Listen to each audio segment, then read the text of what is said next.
and I go to that every August.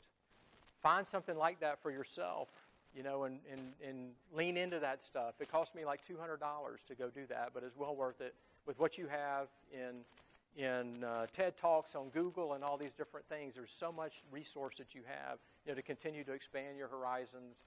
And back to your point, so there's a thread comes back, is I wish that I could go to that once a quarter instead of once a year.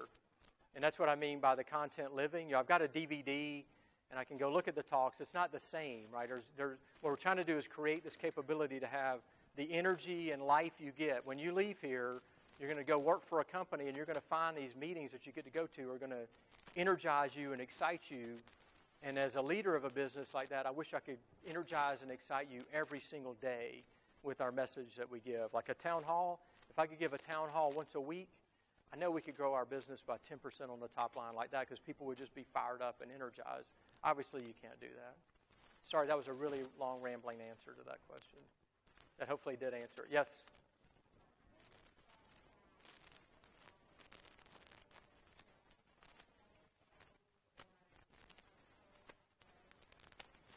Yeah, international. So, very good question. So, what's our plans to grow internationally outside of acquisition, I think is what you... So, acquisitions will likely be the biggest way that we grow because what we do as a business changes dramatically when you go global. The hotels, the world in the U.S. and in North America works where people gather for these meetings and they're destination meetings. And so with the model that we have of being partner with hotels, we can capture 70% of that activity by setting up shop with the hotel. When you go to London, which is an awesome place, I highly recommend going to London. London is very different. London is such one massive city in a fairly small country that their meetings aren't destination meetings. And so we were on our own trying to grow in London, and we were struggling because we had relationships with all these hotels, you know, the Dorchester and Four Seasons and all these great brands, and it wasn't working for us. So we bought a company. We figured it out, but rather than trying to create that model, we bought a company that didn't have that model. So I think it will be acquisition related, but it will be shifting, morphing from the model. So we have to do the work. We sent a group of 5 people to Asia, as I mentioned, and they went to Singapore, Shanghai, Beijing, and Hong Kong, and reported back to us and what they learned. And so from that, we got how different is the world there, because it's radically different, and then came back with a list of companies that we could potentially buy. And then we have 2 people that are working there to land U.S. business there so we can figure out the landscape. And they will then, you know, probably over the next 2 years, like in our Shark Tank, that's going to be our biggest thing is the investment we're going to make to grow into China particularly. Yes, right here.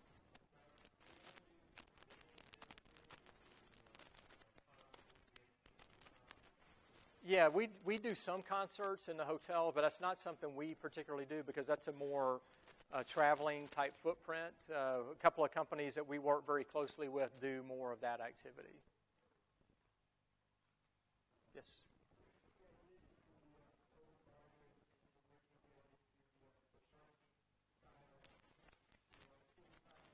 Yeah, where do we get the idea to do the open bar? And where do we get the idea for Shark Tank? The open bar idea came because I like to drink. I don't know, we just had an idea. Like I'm the CEO, and I can be intimidating. I'll tell you a quick story. I was doing a town hall in Dallas a few years ago at the Hilton Anatole, which is a huge hotel, right? Very impressive hotel. And our technician came up, and he was putting a microphone on me, and his hand was shaking like crazy. I was like going, hey, relax, why are you so nervous? He goes, I've never put a microphone on our CEO before. I'm like, whoa, chill out. Who's the most famous person you've ever put a microphone on? He goes, well, the last 4 presidents. Bush 1, Bush 2, President Obama, and President Clinton. I'm like, well, why are you nervous putting a microphone on me? He goes, none of those people could fire me. So I do realize that I try to be down to earth, and I'm just a normal person, but it can be intimidating. So the idea of getting people to lean into it and ask their questions, it just became kind of a 5-10 question limit. And what you find is once you get 5 or 10 questions, like whoever asked the first question in here today, thank you very much. That's always the toughest thing to do. After that, people get comfortable, with it. Shark Tank, we just absolutely stole off of TV. I love to watch Shark Tank with my kids. Like entrepreneurial, what you guys are doing, I'm not a straight entrepreneur. Like at one point when I lost that job, I thought I'm going to start a consulting business, and I'm just going to be on my own. I mean, no one's going to fire me again. How dare they do that? I got 4 kids to feed. And no, that wasn't my wiring. Now, I'm entrepreneurial in terms of, loving to run a business and from that perspective, but I didn't have that. So my son, who's 10 years old, like if you talk to him and you said, I want to give you, I'm offering you a chance to buy into my company at $100,000 at 10% of, you'll get 10% of the equity. I mean, he'll immediately say, he goes, that guy thinks his company's worth $1 million. Because the math he's learned off of that show, and so I think it's been a great thing for a lot of different reasons, and we've stolen it. As have a lot of meetings. A lot of meetings are doing. I was at a heart doctors. We do this heart doctor meeting. It was in Washington D.C. last week, and this is amazing. So it's about a $2 million event for us for event technology that we do. So a creative thing that they do. They have live surgeries that are happening. So these are heart doctors are going in the leg and up into the heart with the wire. And so it's broadcast on the screen, and there's like 2,000 doctors in a room, this huge convention center room, and the doctor is speaking through that's doing the operation. There's a panel of like 8 doctors that are asking him about the technique. They're doing these unique things. You walk around a room, and there's a human heart that they've got there that, it's an amazing thing. And I go into this room, and they're doing Shark Tank. They have a Shark Tank thing that we were doing that we brought to them as an idea, and it was different, like, procedural ideas. And one thing you don't want to see, like a lot of people flying here, I always hate when I fly and we land and they applaud for the pilot. Like, he's supposed to land the plane. But it's like kind of those scary flights you come in, and I live in Chicago, so I get on a lot of scary flights. I don't even react anymore, but people are applauding and everything. So last week I'm watching this doctor is doing this treatment on this guy live. He was in London. He's doing this maneuver. He does a maneuver, and all of a sudden all those doctors start to applaud the maneuver. And if I was that patient, I wouldn't want that. Don't do something on me so creative that people had to clap for it.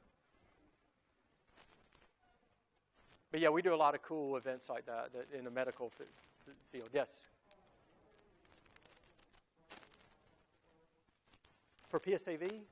Yeah, absolutely. If you go to our website, psav.com, we have a careers website on there. We are always hiring people into our Schiller Park office. From a corporate perspective, we're hiring into Capel, which is outside of Dallas. So you'll see all of our open recs on there. Would love any of you to come in and take a look at what we're doing from that perspective. But yeah, in the hotels, we have about 7,500 people. We have about 500 people. We have 250 people in our Schiller Park headquarters doing all the different support type things.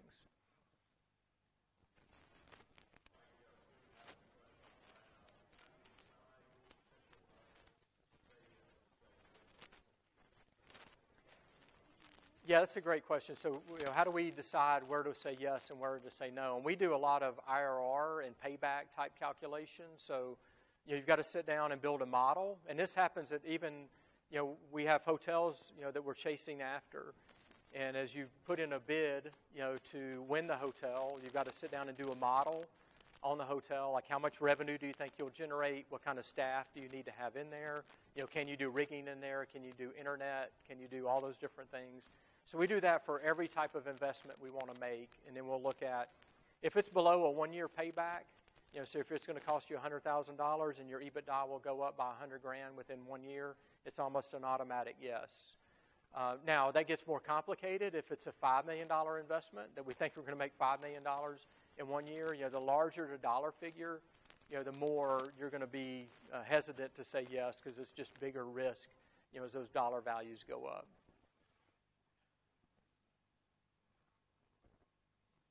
Other questions? Yes.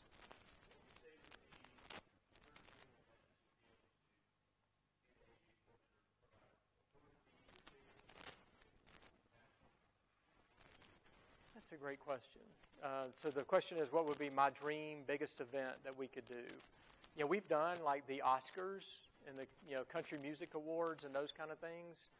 And in a way, that's your dream event. It's also your nightmare event because guess what? They don't want to pay any money. They think, well, it's the Oscars and you're here and you shouldn't pay anything because you're getting this free. To me, I think it's when I go to like the heart doctors, the TRF, that's the CRF, Cardiac Research Foundation is what that was. I mean, that's when I feel like we're doing something that's really special, when I watch those doctors all interact and do something like that. I mean, when we think about our business and our mission is around change and helping people, we're effectively the communications arm for a lot of different companies. So I think that it's that type of event that brings me the most pride. One thing that we do every year that I'm very proud of is we donate our capabilities. There's an event called Skyball that's in Dallas, and they take a aircraft hangar for American Airlines gives an aircraft hangar, and they turn it into a one-night event for veterans of war and service veterans for the United States. And every year they honor a different, like 2 years ago it was Vietnam veterans. And I had so many notes that came to me where people felt like, man, I finally felt like I was welcomed home. And we do that. It's about an $800,000 cost for us that we just donate. And then the proceeds of that go to an organization, among others, but one called Snowball, which is they do a Christmas event for children whose one of their parents has passed away in a military action. And when you can be a part of something like that, because we can, our company does a lot of charitable work. If you think about different foundations and things that people are doing in hotels, we do a lot of that type of work because we do believe it's extremely important to give back. But that's a really cool event. If you're ever in Dallas, it's black tie. I was actually introduced by Gary Sinise when I spoke a couple of years ago, which was pretty awesome. And that chef, Robert Irvine, big muscular chef on TV, he is really big and muscular and kind of scary in person, but I got to meet him there as well. Anything else? Yeah, thank you. 2014. And they are really some of the best people I've ever worked with. It's the fourth private equity firm that I've worked with. They've been fantastic for me in terms of how they've let us invest in a board of directors. Ultimately, my bosses are 7 members of the board. 3 of those are independent board members. One was a former CEO of Sears, Roebuck. A couple of other guys that were CEOs as well. So they have invested back in us. And I've found Goldman Sachs to be a very professional, good firm that I think gets a bad rap in a lot of different ways. A couple of cool stats on here. We've grown from 800 venues up to the 1,500 I mentioned before, which I'm very proud of. And in the lower right-hand corner, look at how much we've been able to grow the dollars per venue in each of the locations that we're in. I think this is a really important stat. And again, it shows an entrepreneurial spirit, which is something we push very hard within PSAV. In 2011, we were about $680,000 per venue. And today, we're at $1.1 million of revenue per venue. And the way we're able to do that is there has been a natural growth in the economy, but there's also been a lot of creativity in terms of how we bring new value-add products to the marketplace and are able to sell more to the same customers. We grew our average order size from $2,500 to $3,500 in the same period. That's not happening magically. That's happening from hard work and from an entrepreneurial spirit, even in a company that's very large like ours. Again, over $1 billion company. A lot of people think, well, that spirit goes out the door. I disagree wholeheartedly. I think as a cultural value, it's one of the most important things that we can push through our organization. So this is something I talk about a lot with my teams. I think it's really important as a CEO to go out and engage with my team members as often as I can. I will do monthly at least 1 or 2 town halls where we will gather the team members in the different meeting cities where we are. So if you think about our business, we're very big in San Francisco, Chicago, New York City, New Orleans, every Orlando, Las Vegas, every major event city you could imagine. So I travel around and I spend time with my team members in town halls, not dissimilar to this. The only difference is we would have an open bar before I do the talk. And then we go through and I'll do my presentation about how the business is doing. And then everyone has to ask me at least 10 questions before, not everyone, but the group has to ask me 10 questions before we'll open the bar back up. But it's a great way for me to learn about what the feelings are of my team members, and so I can kind of I want to make sure I'm not sitting in an ivory tower and, believing my own press clippings, but I'm actually interacting with as many people in the company as we can. We have over 8,000 team members. So when I talk to them about this, I think this is the biggest point of pride that our team members could possibly have. When you look at this lower bar that you see is a stat called Group RevPAR. And RevPAR is a hospitality industry statistic. It's group revenue per available room. Group business is when people come in as a group and they're going to have a meeting or event. And what revenue per available room growth percentage, which this is showing you how much of that activity has grown year over year. Now, if you think about us running our business in the year of 2015, that activity grew by 4.5%. So any knucklehead, right, could fall out of bed and make a 4.5% growth level, because that's how much more activity is happening within the hotel. Right? Does that make sense? If the hotel is growing by 4.5%, then anyone should be able to make our business grow by 4.5%.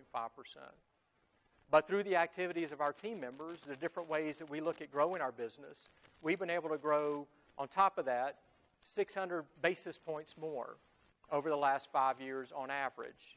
So in the 2015 period, the world gave us 4.5% growth, and we turned that into 8.9% growth. Right? That's the value that me and my team are bringing every single day to the hotel, is by bringing in that additional revenues from that capability. Now, how have we done that? We've done that by creating different products, different ways of selling. All the different entrepreneurial things that you talk about, I would imagine in this seminar, have been brought to bear to drive that 600 basis points improvement. And again, it's the biggest thing that my team members can do to prove the value of what PSAV is. One of those things would be rigging capabilities. Rigging is that the projector being hung above the ceiling. That is rigging. We got into the rigging market about 4 or 5 years ago, through a team member who had a capability in that area. We started to bring that capability out through that investment that we made 4 or 5 years ago. Now our rigging business is generating more than $70 million of revenue every single year, and we're taking that out into more and more hotels as we go forward. What's awesome about an entrepreneurial find in a business the size of ours, if you think about it, having 1,450 venues, any good idea that we can find that will work in some segment of that population gives us a huge population with which we can roll that capability out. One of our competitors could come up with a rigging idea, but because their footprint is so much smaller, what's a $70 million revenue stream for us would be maybe a $4 or $5 million revenue stream for them. So what we're doing every single day is trying to unearth those types of ideas. I don't know if you probably have seen the show Shark Tank. Right now, we're in the process of doing our business plan for 2017. I was in meetings earlier this week, and basically we have Shark Tank type activities and competitions where people come in with their ideas, and we have so much money that we can invest. This year we've got a $50 million pool of money that we're looking to invest across our business, and that's the idea that we're going in. And that money is not just straight checks, but it's in terms of how we're going to invest our SG&A, how we're going to invest our team members. And so people are in there vying over the $50 million to bring different ideas to bear, how we will invest in their different programs so that we can continue to drive the top line above and beyond the bottom line. Make sense? It's like a sine wave that you always want that one above. What's really important when you're in my world is understanding, when I became the CEO of the business and we were $600 million, when I set the goal for us to be $1 billion company, a lot of our team members were looking at me like going, how could we ever be that size? I mean, we were at $600 million, they already thought we'd had a tremendous growth, and they couldn't believe we had gotten that big. So one thing you need to equate yourself in when you're looking at business opportunities is, what is your addressable market? And what we did work to show that our addressable market is over $23 billion of revenues that are right within the confines of what we do. We don't have to go do something crazy. We don't have to invent a Mars rocket ship to find a different way to create value for our shareholders. We have a $23 billion world that we're operating in. So while we have 46% of market share in the U.S. and we have all these tremendous stats that we're very proud of, the one stat I always remind our team members of is we're only $1.6 billion out of a $23 billion world. And at the end of the day, we want to be a $5 billion company and we want to be a $10 billion company. And once you get to be a $10 billion company, then we can start to look into different worlds, and then we want to be a $30 billion company. That's how Facebook and Google and all these companies get to be very big, because they don't sit down and say, I want to be this or I want to be that. They just look at the overall world and say, how are we going to be bigger than we are today? Ultimately, that's what I push with my team members. Like, growth is the engine to everything. Because if you're not growing, you're dying. And so I preach all the time about growing. And why do they care about that? Because my team members, that means that's how their careers are going to advance. Like, if we stop today and we stay a $1.6 billion company, then I'm not going to need more managers. I'm not going to need more SVPs. I'm not going to need more EVPs. You know, it's no way to be. Either it's not a world that you're ever going to just be flatlining and moving straight across. Once you lose that momentum of growth, then you're going to start to shrink. And I've been in that world. You do not want to be in that world. The last company I was at was a manufacturer of 3-axle motor coaches, like Greyhound, the NICTA buses in New York City. And it was about a $600 million business when I got there. But you can imagine in a world we're at today where you can fly in the world, anywhere in the world on an airline, and it's $500 to go anywhere. Who's going to spend $50 and get on a bus if you don't have to? Now, buses are still necessary. They're still good. But growing in that world was a bear. And every day we got up was figuring out how do we cut cost, not how do we grow and become something different. So I can't believe how blessed I feel to end up where I am today at a company that has an incredible path and avenues of growth. Which leads me to this chart. When you sit down in our company where I was at the bus business, we had maybe 1 or 2 arrows that we could try to push to grow that business and to make it something different than it was. And those arrows were going to take something dramatic to happen for us to ever really be able to take off and do different things and have the money to invest. In the company I'm in today, we have all of these different avenues of growth. We're meeting 1,100 meeting planners every single day. Right? How do we become in a different relationship with those meeting planners to bring a different capability, to follow them wherever they go? Today, most of our business is done by meeting planners coming in the door and placing orders with us. Right now, our strategic imperative is to enter in relationship with those meeting planners and do their events wherever they may be. Huge growth opportunities for us when you think about how we can take the business from that perspective. I talked about it. We have 46% of market share today. That means there's 54% market share of venues that we can go in.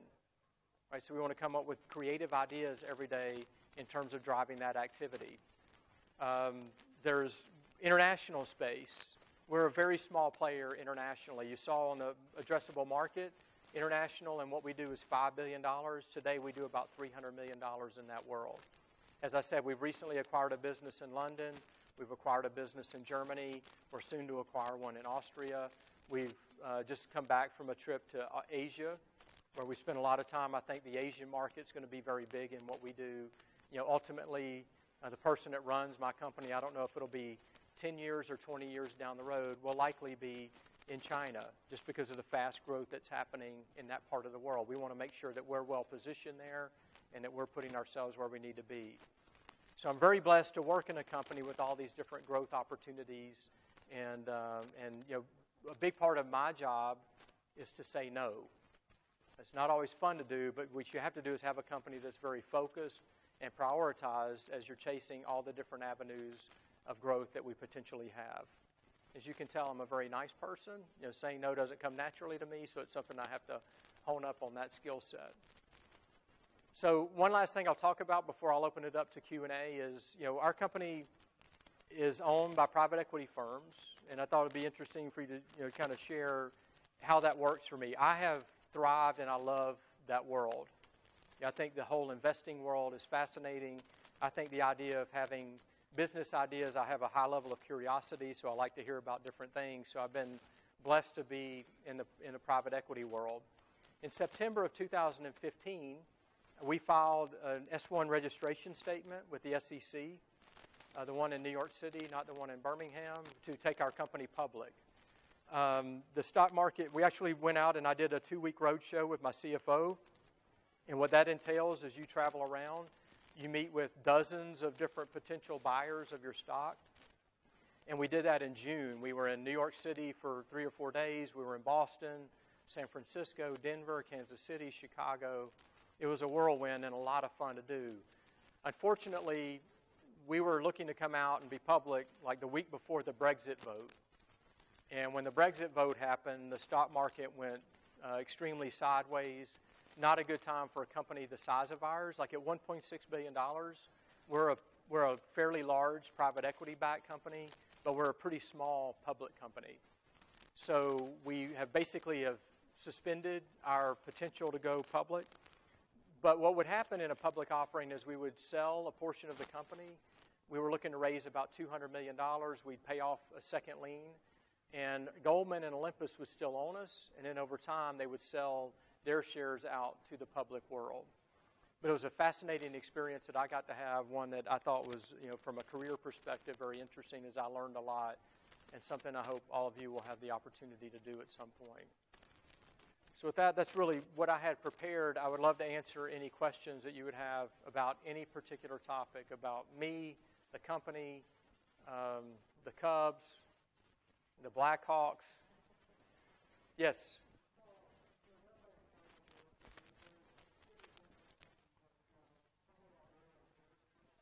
Yes, so organic growth. Yeah, so organic growth is where you're growing on your own, and the non-organic growth is when you acquire a business. So any one of those acquisitions that we did, that's the investors in my board of directors won't give us credit for that growth per se because we had to spend money to get it. So organic growth is when you don't necessarily have to spend money to get it. Yes, right here. No, we don't. I mean, where it is right now, we've left the S1 on file. So you can go read all about our company if you Google PSAV and S1, and you can see what our strategic plans are. We most recently updated our financials for the second quarter. I would think that what we're seeing in our world is RevPAR, is that group RevPAR stat I told you is kind of leveling off. And we think in 2018 that'll go up. So my best guess we would be back in the public market in early 2018 potentially. Yes. How do you what? We do not. If there's any marketing majors in here, talk to me. If you think about our business, we're embedded in hotels, and we've always relied on hotels because of the relationship we have to hotels. We pay the hotels about 40 cents on the dollar for the revenue that we earn. And if you think about a business, it's a hot lead, right? If you're getting a lead for marketing, we get really hot leads from the hotels.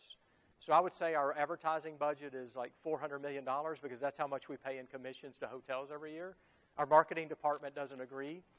So we have left our brand way behind. So right now I'm in the process of recruiting a chief marketing officer, and we're going to build out our marketing capability. The German company I talked about buying, one reason I'm excited we bought them is they have an agency capability, and I think we can grow in that area in our company and become more of a creative agency than we have been today. We're more of an equipment company, and that's where we want to go. So that's a great question. If anyone knows any marketing leaders, send them my way. I think we have a great job if you're willing to live in Chicago. We have a great team, and we would love to have you. Other questions? We're not going to open a bar until, oh, wait, I'm sorry. Yes, up here in the corner.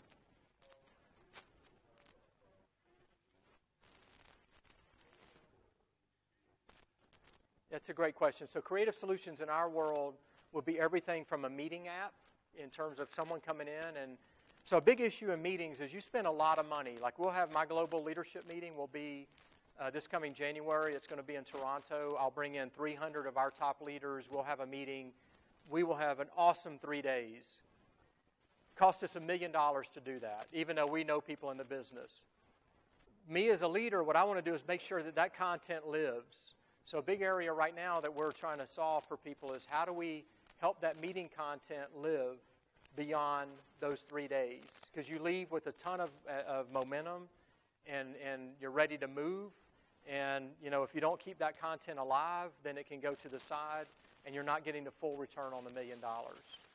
Yeah, I went to, one thing I always like to talk to a group of young people like yourselves is your college career is just the start, right? The start, it's another step on your education. Obviously, you learn things in elementary school and you're going to learn all your life, but it's really just a start.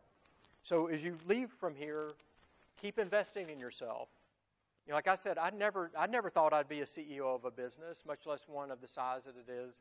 You know, at some point in my career, I got some breaks, but I kept learning and learning more about myself. I'm a fairly introverted person.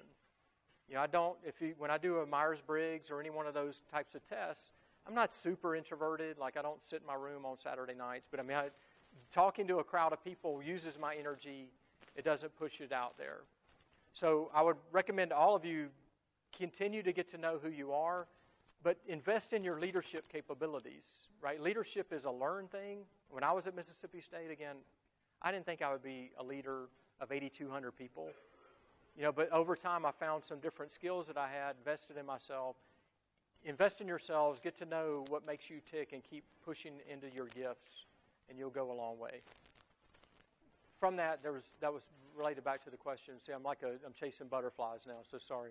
I go to a leadership summit every year, and my church puts it on.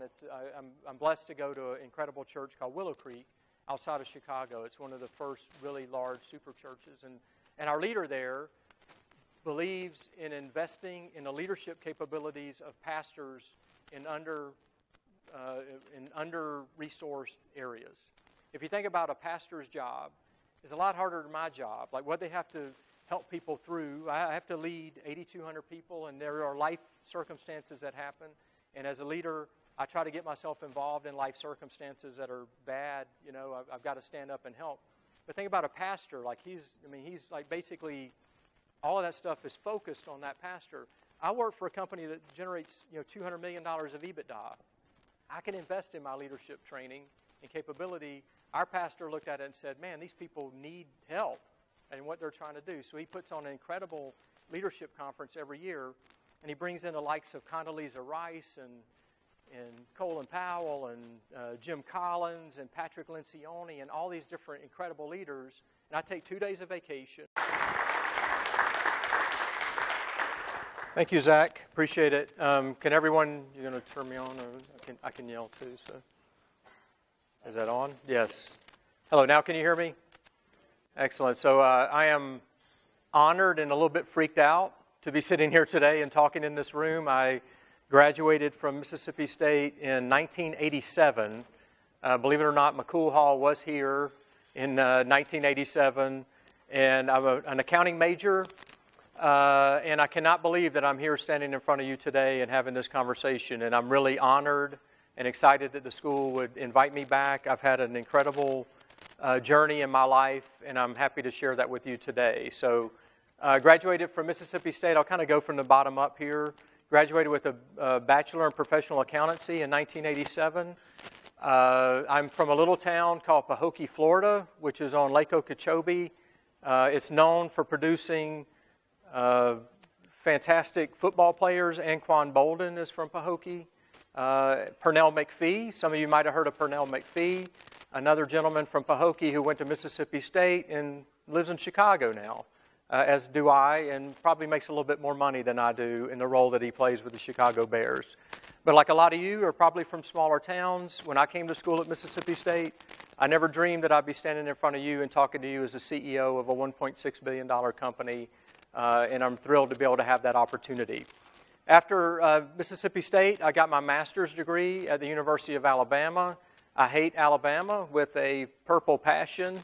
I'm going to the game tomorrow. My daughter, Grace, my third daughter, is with me today. She's out on a tour. She's down between Alabama and Mississippi State, so you guys know which way I'm pointing her. If you see us touring around, please say bad things about Alabama and good things about Mississippi State. I would greatly appreciate it. My career started with KPMG in Orlando, Florida. I was there for 5 years. I was a tax accountant. I had a great opportunity in that job to see literally hundreds of different companies and see how they operated. I've always had a very curious mind to kind of know how does business work. And from that, that was a huge training development opportunity for me for those 5 years. And then my wife and I met and married in Orlando, and we just wanted to live somewhere different. So later in our lives, we then moved to New Orleans. In New Orleans, I was also a tax accountant. One of my accounts was Freeport-McMoRan. And while I was there, I had the opportunity to do the tax return for one Richard Ackerson, who you might have heard of. Richard learned that I was a Mississippi State grad, and he and I had a very good relationship. And it was, again, another encouragement for me to see that someone from Mississippi State could do great things. He was at that time the CFO of Freeport-McMoRan, and it really encouraged me, this guy from a little town. There was 100 people in my graduating class, and I see someone like Richard Ackerson, who had gone to Mississippi State, gone on to be successful, and really that's what I've tried to do throughout my career, is find those different opportunities. Later in life, then, you're going to stay in public accounting or you're not. I was kind of at that partnership level, and I decided I really wanted to go and see what the real world was like and go work for a corporation. So I was a tax guy, which is a pretty narrow niche, in the state of Iowa in 1996, and I went to a company called Kadon Corporation, which is where I left the public accounting world and I think entered the real world. In moving out to Iowa. I had to look up Iowa on a map. It gave me a great opportunity to expand my horizons and see different things. Really glad I made that move. And from there, I went down a finance path. And I became, I was a controller of a company there. I later moved to Louisiana again, where I was a controller, became more of a CFO. From there, I moved to Pennsylvania and joined a company called New World Pasta. And that was a pretty important part of my career, because when I joined New World Pasta is where I joined a company that was owned by private equity firms. Anyone in here know what a private equity firm does? And you can feel free to ask me any questions, shout any comments at me, as long as they're not rude at any point during this conversation. So a private equity firm basically takes other people's money and they pool it together. And they buy companies, like the one that I'm at today that I'll explain to you what we do. And basically they look for high rates of return, but they have college endowment money, they have high wealth individuals' monies, those kind of things. So, and it's a very entrepreneurial environment. If you think about when you're in private equity firms, they are looking for people who are going to grow their businesses aggressively. They're willing to make some big investments, some big bets, you would call them, in terms of expanding their capabilities and what those companies can do. So when I moved and started making this trip to Pennsylvania is when I got exposed to that world. And that was really the opportunity to grow into the position that I have today, which is huge. And one life lesson that I'll offer you in terms of my move to Pennsylvania was precipitated by the fact that I was fired from a job. The company I was working for, Tolan Enterprises, I lived in Louisiana, and it was a smaller company, and they were making an investment that they were decided to make, this little family company, and one day they decided, you know what, we don't like this investment, and they fired me along with 2 or 3 other people. Now at that point in life, I had 4 kids that I had to care for and feed, and I was kind of like wondering what on earth is happening in my life. I never thought I'd be the kind of person that would be fired and out of a job. And I will tell you today, it's the best thing that ever happened to me. Because the Pennsylvania opportunity that I got was basically a phone call on a Tuesday. And they said, Mike, this company's melting down. New World Pasta was having a hard time making their debt payments, and they needed help. And if I could be there on Thursday, I could go in and do the job. But if I couldn't be, they were going to get someone else. So I think it was divine intervention for my life that I'd been fired about a month before that. And when the phone rang, I was totally able to get on a plane and fly out on Thursday and work from there. And really my career from that point took a different path than I ever would have thought that it possibly could. introduced to this private equity world, and it's been a great adventure for me. So sometimes in your life, something that looks very dark will turn out to be something that's very bright. There's a plan out there. We don't always know what the plan is. So for me, my family is everything, right? I've got an incredibly supportive wife. I can't believe now we've been married for 24 years. You saw all those ridiculous moves we made. She was totally on board with moving to New Orleans. Iowa, not so much. Me moving, when I did the Pennsylvania thing, very supportive. So work-life balance, from my perspective, is the most important thing. If you can achieve that in your life, you will have a very successful one. I have 5 kids. Allie, my oldest, is a junior at Michigan. Catherine is a freshman at Indiana in Bloomington. And then I've got Grace, who's traveling with me today, and hopefully she'll be a freshman here next year. Then Amelia, who is a freshman in high school, and my son Joseph, who is in the 5th grade, just announced today that he's running for student council at his school. His mom asked him, what's your message going to be? And he said, I'm going to tell everybody to love and respect one another at all times, which I thought was really cool because it happens to be the message that our church is preaching about, so I think he's actually listening in there. So if he's not, he's really smart in terms of acting like he is, but I'm very proud of all of them. So I'm from Chicago.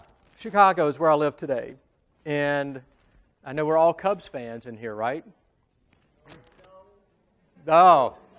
You know where the door is. So we won the World Series in very exciting fashion. My daughter, Grace, was at the parade. I don't know, did you guys read? That was like the 7th largest gathering in the history of humanity for the parade. So she was in there and she survived, and I'm very glad that she did. But we are still very much high and excited in Chicago. You might have seen on my bio, I'm a huge Pittsburgh Steelers fan. The Immaculate Reception, none of you know what I'm talking about. There was a play that happened where Franco caught the ball. He did catch the ball. It did not hit the ground. And I became a Steeler fan at the age of 7, and I'm 51 today, and I'm a huge Steeler fan. The Steelers played Dallas this week. And watching Dak, like this year, Cowboy games has been must-watch TV for me. And as a Steeler fan, I hate the Cowboys almost as much as I hate Alabama. And now it's like watching one of my kids play football when I watch Dak play. So I'm literally recording all the games and watching. And yes, as a Steeler fan, as long as Dak is in the game, I will be pulling for the Cowboys this weekend. So hopefully that meets with your approval. And I always know it would be easy to get a nice reaction in a room when I put up Dak's picture when I'm at Mississippi State. All right, so our company is PSAV. And what we do, I wanted to put this in here just to give you a picture of what the company does. I'll talk about financials here in a minute. But we partner with hotels throughout the world, over 1,450 partnered hotels, and we provide all the equipment you need to hold a meeting. This microphone, the projection systems, sound systems, lighting, rigging, power, internet service, everything you would need in a meeting, we provide. So this shows you the capability. Those of you who have been to concerts, you see, when the speakers are hanging up in the ceilings, all these different light arrays, our company is able to do that. The largest event in our company's history that we've ever done was $20 million of billings that we did last October. It was a big IMF event that was held in Lima, Peru. So it gives you an idea of the scale of the type of capabilities we have, although our average order size is only $3,500. Where the company is positioned, we're extremely proud of the results that we've had.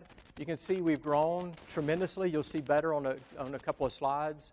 We're $1.6 billion in revenue today. I have been the CEO of the company since May of 2011. I joined the company in August of 2009 as a chief financial officer. One thing that's really important in our business is organic growth. All right, I don't know what you know. Organic growth is how are you growing on your own? Our company, I'm very proud to say, has grown at more than 23% on a top-line basis since I became the CEO. But our organic growth is even more impressive because that's 11%. So out of the creativity of the people of our company, the entrepreneurial actions of the people of our company, We've been able to grow our company at a rate of 11% a year with a GDP that's been growing at around 2% a year. So that's the value of that kind of thinking and what we've been able to drive. From a volume perspective, we're 5 times the size of our next largest competitor. Can anyone name the next largest competitor to PSAV? I didn't think so. Why would you be able to? Because they're 5 times smaller than us. Of course, you wouldn't have been able to name PSAV if I wasn't standing here, but that still works. We support over 1.5 million meetings a year, and we have 46% market share in the U.S. Our largest markets are the U.S., where we're the predominant supplier, Canada, Mexico, the Caribbean. We're very large in London, in Paris. We bought a business earlier this year called KFP, which is in Germany. I'm going to Austria next week. We're nearing a transaction we'll be closing on in Austria. Vienna is my first time going there. I'm excited to do that. So we are a global corporation looking to grow more globally into the future. We're partnered, as I said, with hotels, over 1,450 hotels as we sit today. And we're partnered with every single chain that you could possibly think of. With Hilton, with Starwood, with Marriott, we have almost 75% market penetration with all 3 of those. And what those companies are looking for us to do is drive revenue for them. The way the model works is when someone comes in and they have a meeting or an event in that hotel, our salespeople are embedded in the hotel. We're going to sell our capability to that meeting planner, and then we'll share a portion of the revenue back to the hotel. So the hotel is relying on us to be capable to grow our revenues, to provide more revenue for them, to grow their bottom line, along with bringing creative internet or event experiences for the customers as they come in the door. Does that make sense? You able to follow that somewhat? All right, so I know after lunch it's hard to get our head around. It's not the most simple business model that there is. The different customers that come in our door are every single Fortune 500 company we've done business with within the last 24 months. Why is that? It's because we're in so many different hotels, spread all around the United States, really all around the world. As they're holding events in those different hotels, we are transacting with them. And we work to have a relationship with them and drive revenues with these different accounts. So on the left-hand side are our venue partners where we bring value. On the right-hand side are the end customers that we work with every single day, again, supporting 1.5 million meetings annually. The way we've been able to grow the business, I talked about, I'm very proud. We've grown from $600 million to $1.6 billion as we sit here today. Has been through some very creative acquisitions that we've done, along with the strong organic growth that we've driven with entrepreneurial activity throughout our company. And I'll talk about that in more detail, but it really cannot stress to you enough. If you look at our company, the fact that we have 1,500 locations means it's a great proving ground for people to come in and be able to become managers. Each one of those separate locations has a team working in it. And I've got to have management capability in all of those locations. We've got 60 vice presidents that those report up to. But you can well imagine if you're out on that location, how much different business activity you have to manage running these locations. And those locations range in size from $300,000 of annual revenue up to the Cosmopolitan Hotel, which is in Las Vegas, Nevada, which will do over $15 million of revenue. So I think for this group, it's really important to think about the capabilities, the entrepreneurial capabilities that I'm looking for out of each one of those people running these locations day in and day out. And we look for them to do a lot of different things. We look for them to drive value, to create value for our customer base every day, come up with creative solutions. You know, you are in there creating live events on the fly. If this microphone doesn't work, if that projector goes out and a CEO is talking, you can imagine how difficult that is when I get that phone call later on. That is not going to be a good result. So I think PSAV is an incredible fertile ground where we're creating a lot of great leaders into the future. And we've done some very exciting acquisitions over time. We've done 5 over the last several years. One thing that's really I'm very proud of as the CEO of our company is we've done that using all of our own cash. You know, so the EBITDA that we've generated, we've been able to invest that back, the cash, that we've generated out of the business, we've been able to invest that back into these different acquisitions. I've never had to go to our owners, Goldman Sachs, and ask them for more money in terms of us wanting to do an acquisition. And we've never had to borrow long-term to do an acquisition. So I think that's something for us to be extremely proud of. Speaking of being very proud, this particular chart I think is fantastic. If my kids were younger, I would create wallpaper and let them grow up in the glow of charts that move up and to the right. You'll find yourself someday in my seat, and what you want is your bars to go up and to the right. That's a good thing. So you see that trend on this chart. As I've said, we've grown from $600 million in revenue to $1.6 billion as we sit here today. And that's a compound annual growth rate of more than 20%. Again, in a recovery that has not been that strong, I'm really proud of the way that we've been able to grow the business. And over half of that growth has occurred through organic growth, which is really key. Our EBITDA, which is your earnings before interest, taxes, and depreciation. It's the cash flow that the business is generating. All right, so if there's nothing that you remember from this talk that you would take forward into your life, please pay attention. I think this is the most important thing I can talk to you about.